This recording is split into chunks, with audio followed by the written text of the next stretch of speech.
Often, you will be watching TV, and some politician or talking head will start spouting on a subject as if they are an expert in that field. It is very easy to be taken in by this. This video is on a subject that is of importance to everyone, and once you are done watching it, you will be able to spot a clueless politician or talking head on television. If you asked a young child where food came from, they would probably say, from a store. You would then probably smile at their innocence and surface understanding of our food distribution system.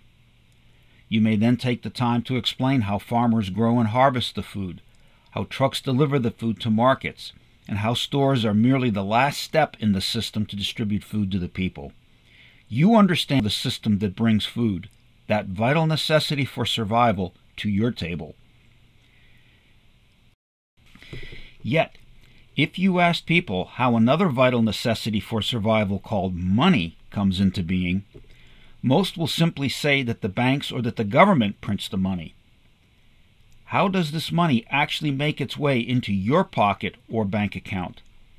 Probably less than 1 in 1,000 people understand how this happens and who actually benefits from the current monetary system. That so few understand this system is astounding, considering the fact that most people will toil at work for decades during their lifetime to make the money they need to survive, to buy things, and to pay their bills. Yet they have little more than a child's concept of how that money actually comes into existence and enters circulation.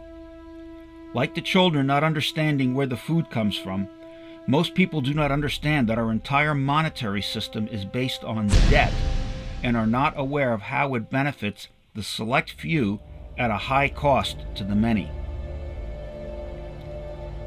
So, let's explore the process by which money comes into existence.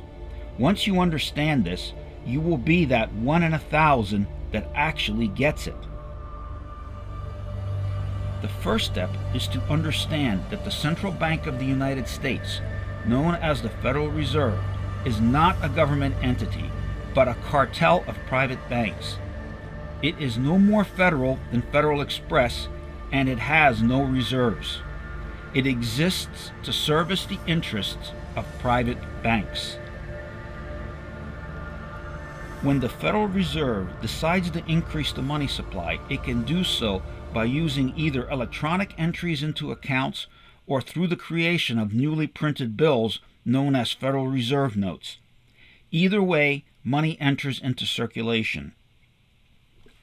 When the Federal Reserve wants to place new money into circulation, it can also lend to the large banks, but typically it goes out into the open market and buys securities or bonds, usually government debt. For the sake of clarity, you can consider a bond or a security to be simply a loan.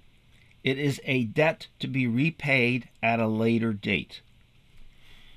Either method will have this newly created money enter into circulation. Notice that both methods depend on debt in order to create money. Someone or some entity must go into debt in order for this money to be created. The persons or entities that used to own these securities will have the new money either credited to their account as an electronic entry or will receive printed Federal Reserve notes.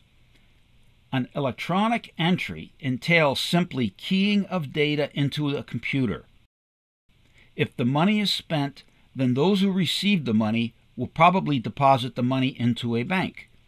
Eventually, the money will make its way into the banking system.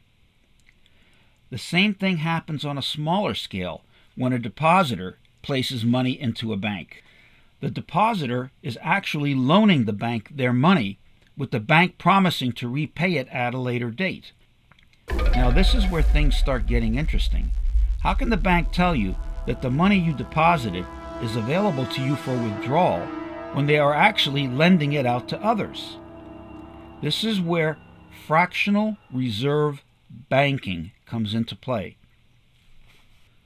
Federal Reserve guidelines say that a bank needs to keep 10% of its deposits in reserve in case customers demand to withdraw their deposits.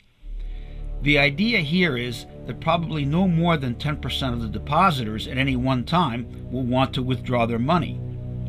If more than 10% wish to withdraw, the Federal Reserve makes low-interest short-term loans available to the banks to help cover such events. This means that 90% of the deposits are available for lending to others. It is this fractional reserve lending that enables a bank to create money out of thin air. To see how fractional reserve lending actually allows banks to create money out of thin air, let's assume that Bank A has just received a $1,000 deposit. Bank A will simply enter this deposit into its ledger and will then lend out 90% or $900 to someone else. Notice how it was not the original deposit that was lent out by the bank. If we look at the chart, we can see how the original $1,000 deposit has now placed $1,900 into circulation.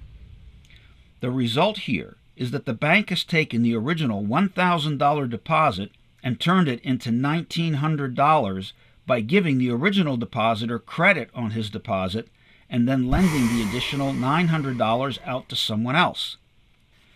The people who received this $900 loan will then either spend it or deposit it into a bank. Either way, the money will again make its way into the banking system. In the end, it does not matter if the money is deposited into the same bank or a different one. It is deposited into the banking system. For our example, we will assume that the deposit is placed into Bank B. Bank B now takes this $900 into its ledger, places 10% or $90 into reserve, and lends out $810 to someone else. As the chart shows, the original $1,000 deposit has now created $2,710 in circulating money.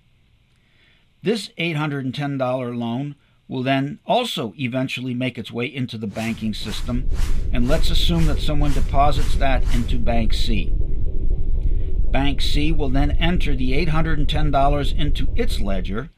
It places 10% or $81 into reserve and will lend out $729 to someone else.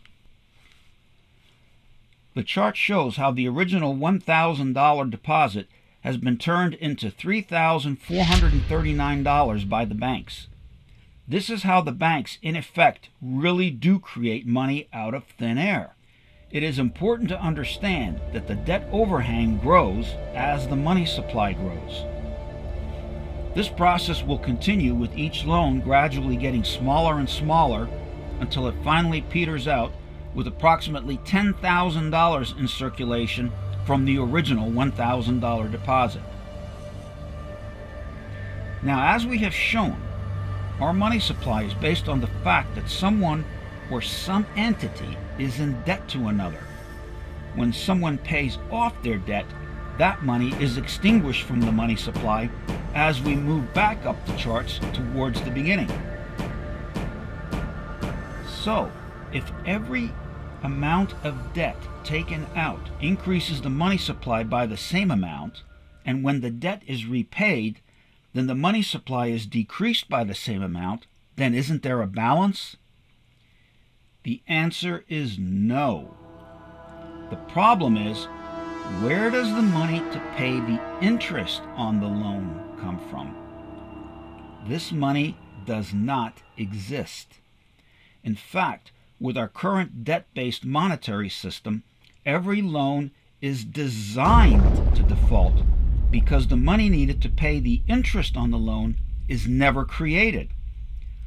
Our current monetary system has failure hard-coded into its very DNA.